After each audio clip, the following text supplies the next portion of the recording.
Hello everyone and welcome to another casual review. Today I'm talking about Yu-Gi-Oh! Legacy of the Duelist Link Evolution.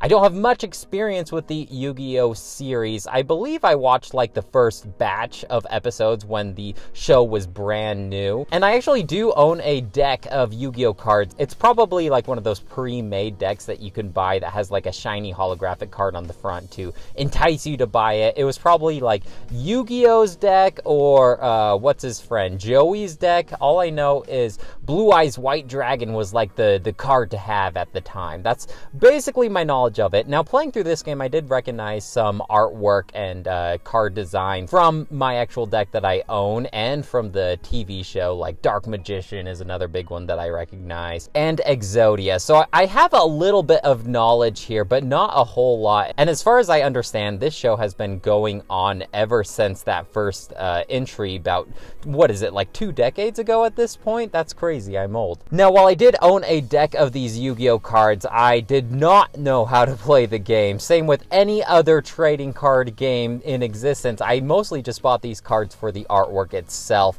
and to trade with other friends who also collected these cards. The big one that I mostly collected was Pokemon, but that's just because it's recognizable characters, and that's the one that everybody else was collecting, so Yu-Gi-Oh! Kind of took the backseat in terms of trading card games in my eyes. So I went into this game completely fresh, not knowing anything about the rules to the actual trading card game battle system. Now, there is a tutorial that is pretty in-depth, and it took me about an hour and a half to go through.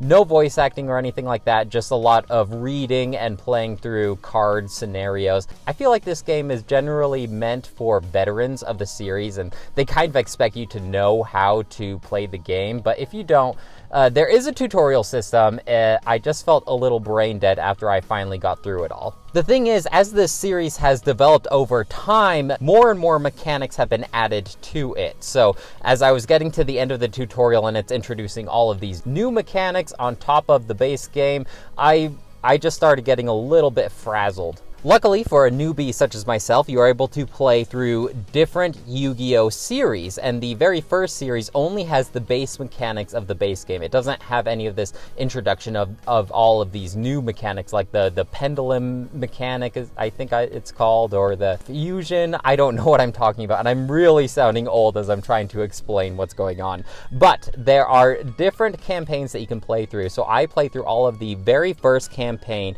of Yu-Gi-Oh! This took me around 15 to 20 hours to beat. However, there are a ton of other campaigns to play through. You can also play through Yu-Gi-Oh! GX, Yu-Gi-Oh! 5Ds, Yu-Gi-Oh! Zexal, Yu-Gi-Oh! Arc V, and Yu-Gi-Oh! Brains. And so after the 15-20 hours of the base Yu-Gi-Oh! Campaign, I feel like I got my fill and I'm ready to move on to something else. It basically just covers the story of each of these Yu-Gi-Oh! Campaigns. There's no voice acting or anything like that. It does that thing where it's just the image of the character and then a text box of what they're saying. And this is all narrated by a robot with a eyeglass on. So I don't know if he comes in a later series of Yu-Gi-Oh! I have no idea about this series, if you can't tell by now. I do wish that they maybe showed clips of the actual show itself, just to keep me a little more invested rather than just seeing the still images of the characters and the text. It felt a little boring, but it was fun going down memory lane, and I did feel a little nostalgic about the base plot of Yu-Gi-Oh! At least. I don't know what would be involved in order to implement like the clips from the TV show. It's probably a lot more difficult than it's worth, but it might have been something to keep me a little more invested in the story at least. During each battle, you are able to use the deck that the character used in the show, or you are able to create your own deck. And I am not knowledgeable enough to curate my own good deck, but they do have a pretty good system of creating your own deck, where after every time you beat a game, you get a currency and you unlock special cards, and you are able to buy booster packs using this currency. And they are very generous with this currency, by the way. Even if you lose a match, you get like 900 of this currency,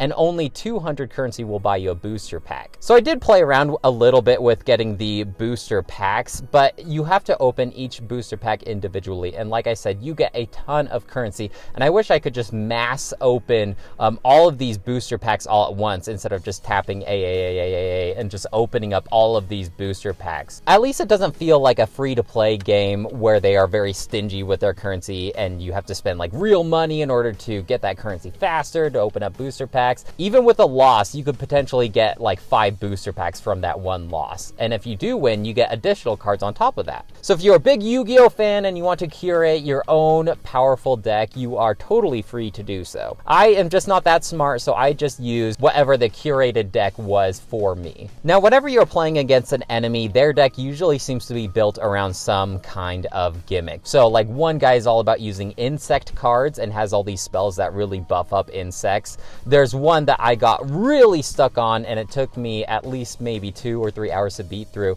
but he's all about getting the Exodia cards. And for those of you who are not familiar, there's the main way to win a game is by depleting your enemy's life points, but the other way is to get all 5 different Exodia parts. So this certain character was all about drawing cards and just trying to get all 5 Exodia parts as soon as possible, and he just really kicked my butt. I had to get really lucky to finally beat that deck. The good thing is your deck usually has a couple of these cards built around countering the enemy's deck. You just have to be lucky enough to draw one of these cards, because when you think about it, each of these decks has at least 60 cards in it, and there are maybe like 3 or 4 of the cards in the deck that are good at countering the enemy's deck. So the odds aren't really in your favor. You have to be a little lucky here. Sometimes I just felt like there was nothing I could do, especially when I was playing with one of these curated decks for me. I just had to believe in the heart of the cards and get really lucky with my draws. Other than that, though, I feel like there's just nothing I could do and my hands were tied. I'm not going to go into a full description about how to play this game because it actually is pretty complex. Like I said, the tutorial took me about an hour and a half to go through. But this particular trading card game seems to revolve around activating traps to disrupt your enemy's plans. You are able to activate a lot of these spells and trap cards whenever you want, even during the opponent's turn. And so the game system itself is constantly asking you, hey, your opponent just entered this phase. Do you want to activate this trap card? Oh, now he's in the battle phase. Are you sure you don't want to activate the trap card? Oh, now he's attacking one of your guys. Do you want to activate your trap card? And I think that there might have been an easier way to implement this system of activating your trap card, but I understand that it wants to give you every opportunity to use it and not miss out on that time-sensitive stuff. I don't know, it just felt like I was every time I had a trap card face down on the field, it was constantly asking me when I want to use the trap card, and I kept having to hit like, no, not yet. No, I don't want to use the trap card yet. No, I don't want to. And there are 4 phases for every turn, and so every time the opponent enters a different phase, or every time the opponent draws a card, and even when you go through all of your phases and whenever you're drawing cards, it's just constantly asking you like, hey man, you want to activate that trap card? Oh, it's just sitting there ready to be activated. It got pretty annoying, and it made me not want to put down any trap cards onto the field because I didn't want to be constantly bombarded on when to use it or not. That being said, these trap cards can be insanely beneficial, and some of them I feel like are even a little too overpowered, where some of them just completely wipe out every single monster that your opponent has on the field. Some of them make it so none of your opponent's monsters can attack for like 3 whole turns. Very, very powerful spells, and sometimes it was frustrating because the tides of battle can change so suddenly that even though you feel like you have totally nailed this match and you feel like you have the strongest monster in the world, your opponent can just lay down a card and immediately take control of it or destroy it or summon an even stronger monster, and you're never really sure